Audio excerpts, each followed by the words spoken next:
हाँ जी, जैसे वीडियो को ओपन करते हैं वीडियो को लाइक करना है सर, लाइक कर दिया। चैनल को सब्सक्राइब करना सर, सब्सक्राइब कर लिया। वीडियो का लिंक सब दोस्तों के साथ शेयर करना सर, हमने ना वीडियो का लिंक ना सब दोस्तों के साथ शेयर कर दिया और सब ग्रुप में शेयर कर दिया है। अब बताइए सर, मेरे प्यारे प्यारे बच्चों, मैं आप लोगों के लिए लेके आया हूं एक अमेजिंग समरी। देखिए, अकाउंटिंग स्टैंडर्ड में ना कई सारे अकाउंटिंग स्टैंडर्ड में मेजरमेंट प्रिंसिपल होते हैं।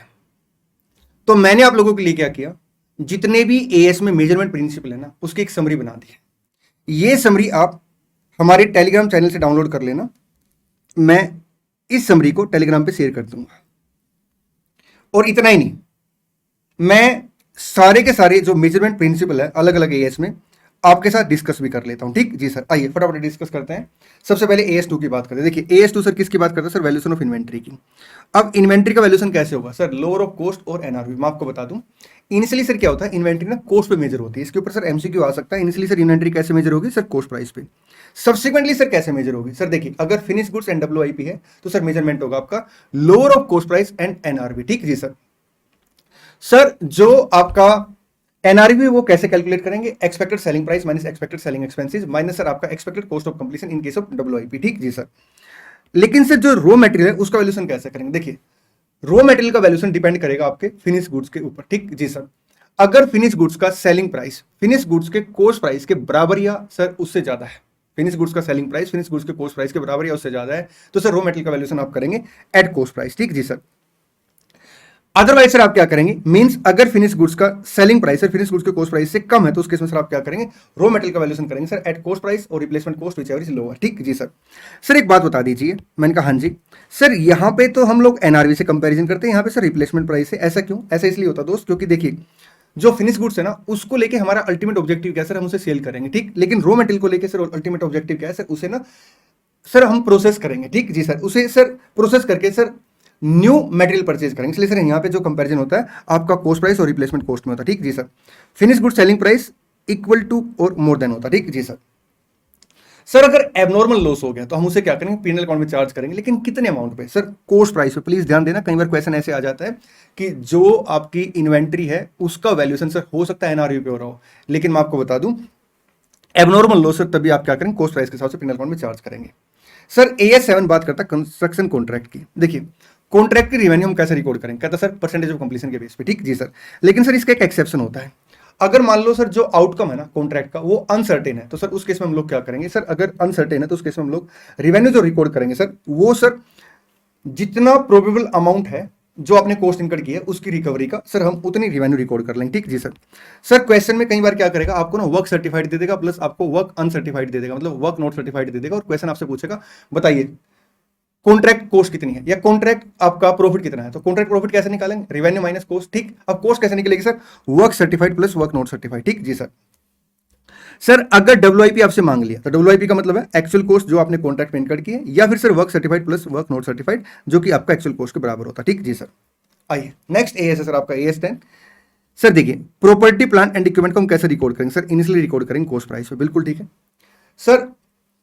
Decommissioning restoration and other liability जो है सर उसे हम लोग रिकॉर्ड करते हैं सर इनिशियली किस पे, प्रेजेंट वैल्यू पे। ठीक है जी सर। और हर साल सर उसे क्या करते हैं, अनवाइंड करते हैं, इंटरेस्ट एक्सपेंसेस को सर पीएनएल अकाउंट में चार्ज करते हैं। ठीक।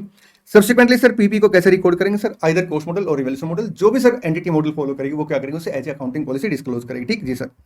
सर अगर एंटिटी रिवैल्यूएशन मॉडल फॉलो करती है सब्सिक्वेंट रिकॉग्निशन सर कैसे होगा, आपका फेयर वैल्यू पे होगा, और अगर कॉस्ट मॉडल फॉलो करती है तो सर कॉस्ट प्राइस माइनस आपका एक्यूमुलेटेड डेप्रिसिएशन माइनस आपका एक्यूमुलेटेड इंपेयरमेंट लॉस। ठीक जी सर। सर अगर असेट का एक्टिव यूज बंद हो गया तो उसे हम रिटायर्ड एसेट बोलते हैं सर। रिटायर्ड एसेट को हम वैल्यू करते हैं आपका सर जो भी कैरिंग अमाउंट है और जो एस्टिमेटेड नेट सेलिंग प्राइस। ठीक जी सर। अगर estimated net selling price sir आपके कैरिंग अमाउंट से कम है तो उस केस में सर जो डिफरेंस होगा उसे क्या करेंगे आप, पीएनएल अकाउंट में चार्ज कर लेंगे। ठीक जी सर। सर फॉरेन करेंसी का ट्रांजैक्शन हुई तो इनिशियली किस पे रिकॉर्ड करेंगे सर, आप स्पॉट रेट पे। ठीक जी सर। और सर सब्सिक्वेंटली देखिए, सब्सिक्वेंटली सर अगर मॉनेटरी आइटम है तो सर हम लोग क्या करेंगे, क्लोजिंग रेट को सर रीस्टेट करेंगे। अगर सर आपका नॉन मॉनेटरी आइटम तो हम ये देखेंगे सर कि उसे हम कैसे मेजर करते हैं, उसे कॉस्ट पे मेजर करते हैं, तो सर कोई भी ट्रांसलेशन नहीं होगा सर, हम लोग उसे फेयर वैल्यू मेजर करते हैं सर। जिस डेट पे आप क्या करते हैं, फेयर वैल्यू मेजर करते हैं सर, उस डेट पे जो भी रेट होगा। ठीक जी सर। सर गवर्नमेंट ग्रांट की अगर बात करें, हमें असेट अगर इन काइंड मिलती है तो हम क्या करेंगे सर, नॉमिनल वैल्यू पर रिकॉर्ड करते हैं with corresponding credit into capital reserve. ठीक जी सर। सर इन्वेस्टमेंट की बात करें तो सर अगर करंट इन्वेस्टमेंट की बात करें तो लोअर ऑफ कॉस्ट और आपका मार्केट वैल्यू या फेयर वैल्यू। ठीक। परमानेंट इन्वेस्टमेंट की बात करें, लॉन्ग टर्म इन्वेस्टमेंट की बात करें तो सर आपका आएगा एट कॉस्ट प्राइस। हाँ, अगर परमानेंट डिक्लाइन है सर वैल्यू ऑफ इन्वेस्टमेंट में, तो आप क्या करेंगे सर, उसका प्रोविजन क्रिएट कर लेंगे और इन्वेस्टमेंट की कॉस्ट को उतने अमाउंट से कम कर देंगे। ठीक जी सर। सर नेक्स्ट एएस आपका अमलगमेशन ऑफ कंपनी। देखिए बुक्स ऑफ ओल्ड कंपनी की अगर मैं बात करूं तो सर हम लोग ना transfer all item of balance sheet जो करते हैं सर वो हमेशा बुक वैल्यू पे करते हैं। ठीक जी सर। अगर सर न्यू कंपनी की बुक्स की बात करें, अमलगमेशन अगर in the nature of purchase है सर हम एग्रीड वैल्यू कंसीडर करते हैं। हाँ, अगर एग्रीड वैल्यू नहीं दे रखी तो फिर फेयर वैल्यू कंसीडर करते हैं। ठीक जी सर। अगर amalgamation sir in the nature of merger है तो हम लोग क्या करेंगे सर, बुक वैल्यू कंसीडर करेंगे। सर एएस 15 में जो एम्प्लॉय बेनिफिट है सर उसमें हम लोग डिफाइंड बेनिफिट ऑब्लिगेशन को सर कैसे रिकॉर्ड करते हैं सर, एज पर आपका एक्चुअल वैल्यूएशन। ठीक जी सर। एएस 19 की बात करते हैं सर, देखिए एएस 19 में सर फाइनेंस लीज के केस में अगर लेसी की बात करें तो सर लेसी क्या करेगा सर, इनिशियली ना असेट को रिकॉर्ड करेगा और लीज लायबिलिटी को रिकॉर्ड करेगा। सर कैसे रिकॉर्ड करेगा सर, वो रिकॉर्ड करेगा आपका लोअर ऑफ टू, ए आपका आएगा present value of minimum lease payment. और सर जो मिनिमम लीज पेमेंट यहाँ पे हम कैलकुलेट करेंगे सर वो कैलकुलेट करेंगे एज पर दी आपका लेसी पॉइंट ऑफ व्यू। ठीक जी सर। लेसी के point of view sir lease payment में क्या आएगा, आपका लीज रेंटल आ जाएंगे, अगर कोई डाउन पेमेंट हुआ आ जाएगी, प्लस सर आपका गारंटेड रेजिडुअल वैल्यू आ जाएगा। ठीक जी सर। सर जो भी प्रेजेंट वैल्यू आएगी मिनिमम लीज पेमेंट की उसका कंपैरिजन करेंगे सर फिर वैल्यू ऑफ द एसेट के साथ। जो भी लोअर अमाउंट होगा सर उसमें हम क्या करेंगे, असेट और लीज लायबिलिटी इनिशियली रिकॉर्ड कर लेंगे। ठीक जी सर। सर असेट अगर हम लीज पे लेके आते हैं फाइनेंस लीज पे तो उसे सब्सिक्वेंटली कैसे रिकॉर्ड करते हैं sir, as per the provision of AS 10। ठीक जी सर। सर अगर लेसर की बुक्स की बात करें तो लेसर इनिशियली क्या करेगा सर, लेसी के अकाउंट को डेबिट करेगा किससे, आपका नेट इन्वेस्टमेंट से। नेट इन्वेस्टमेंट कैसे कैलकुलेट होगी, present value of gross investment. Gross investment कैसे कैलकुलेट होगा sir, annual lease payment plus आपका GRV from point view of lessor, plus आपका आएगा UGRV from point view of आपका लेसर। ठीक जी सर। सर लेसर के पॉइंट ऑफ व्यू से सर यूजीआरवी कैसे कैलकुलेट होगी, estimate scrap value of the asset minus sir आपका जीआरवी लेसर। ठीक, यहां पे ना एक लाइन और लिख लेंगे, unearned finance income equal to gross investment minus net investment. ठीक जी सर। सर एएस 21 के अकॉर्डिंग डेट ऑफ एक्विजिशन पे हम लोग सब्सिडरी कंपनी की जो असेट और लायबिलिटी सर उसे कैसे कंसीडर करेंगे सर, उसे कंसीडर करेंगे आपका at fair value market value. ठीक जी सर।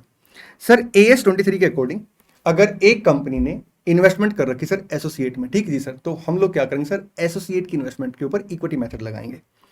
इंटेंजिबल एसेट ये कहते का एएस ये कहता है कि इनिशियली आप इंटेंजिबल एसेट को कैसे रिकॉर्ड करेंगे, कहता है चेक करेंगे अगर हमने परचेज किया तो कॉस्ट प्राइस पे, बिल्कुल ठीक है। अगर सेल्फ जनरेटेड है तो सर उस केस में हम क्या करेंगे सर, पहले ना असेट की कैटेगरी आइडेंटिफाई करेंगे। अगर इंटेंजिबल एसेट सर जो सेल्फ जनरेटेड है वो उस कैटेगरी में है जिसके ऊपर कॉस्ट इनकर्ड नहीं होती, सर हम उसे क्या करेंगे सर, रिकॉर्ड नहीं करेंगे। अगर सर वो उस कैटेगरी में है जिसके ऊपर कॉस्ट इनकर्ड होती है तो यहां पे एक्सपेंडिचर को दो पार्ट में डिवाइड किया गया। रिसर्च एक्सपेंडिचर सर आपका पीएनएल अकाउंट में जाएगा, डेवलपमेंट एक्सपेंडिचर सर आप क्या करेंगे, कैपिटलाइज करेंगे to the extent of expected benefit. ठीक जी सर। अगर सर एक्सपेक्टेड बेनिफिट कम है तो जो भी सर डेवलपमेंट फेज पे आपने एक्सपेंडिचर इनकर्ड किया और आपका जो एक्सपेक्टेड बेनिफिट है उसका डिफरेंस आप क्या करेंगे, पीएनएल अकाउंट में चार्ज कर लेंगे। मैं एक बार इस बात को फिर से बताता हूं। जैसे सर मान लो हमने डेवलपमेंट पे हमने क्या किया सर, 500 लाख का खर्चा किया, ठीक है जी, और सर जो एक्सपेक्टेड बेनिफिट है वो 600 लाख है, तो हम क्या करेंगे सर, इसे कैपिटलाइज कर देंगे। सर ये 400 है तो सर हम इसे कैपिटलाइज करेंगे और 100 लाख सर क्या करेंगे, पीएनएल अकाउंट में चार्ज कर लेंगे। ठीक जी सर। सर सब्सिक्वेंट रिकॉग्निशन कैसे करेंगे इंटेंजिबल एसेट का, सर मैं आपको बता दूं, सिर्फ कॉस्ट मॉडल लगेगा आपका, cost minus accumulate depreciation minus sir आपका accumulate impairment loss. Sir revolution बिल्कुल भी अलाउड नहीं है, प्लीज इस बात का ध्यान रखें। ठीक जी सर। सर अगर बात करें financial reporting of interest in joint venture, sir देखिए सीएफएस के अंदर हम लोग क्या करते हैं सर, जितनी परसेंटेज ऑफ होल्डिंग अपने पास होती है सर हम उतना ही कंसोलिडेशन करते हैं और यहाँ पे कोई भी माइनॉरिटी इंटरेस्ट नहीं आता। ठीक जी सर। अगर एएस 28 की बात करें तो सर इंपेयरमेंट लॉस कैसे कैलकुलेट करेंगे, कैरिंग अमाउंट माइनस सर आपका recoverable amount. Sir carrying amount कैसे कैलकुलेट होगा, as per the provision of respective AS. और सर रिकवरेबल अमाउंट कैसे कैलकुलेट होगा सर, हायर ऑफ टू आएगा, प्लीज यहाँ पे ध्यान दें, हायर ऑफ टू आएगा, ए आपका नेट सेलिंग प्राइस, बी आपका वैल्यू इन यूज। ठीक जी सर। और वैल्यू इन यूज कैसे कैलकुलेट करेंगे सर, जो भी नेट कैश फ्लो उसकी प्रेजेंट वैल्यू। चलिए मेरे प्यारे प्यारे बच्चों, इसी के साथ साथ जो एएस के मेजरमेंट प्रिंसिपल थे वो समाप्त होते हैं। ये समरी आपको टेलीग्राम चैनल पे मिल जाएगी। Thank you so much, all the best, God bless you. हाँ, इस बार एग्जाम को फोड़ के आएंगे।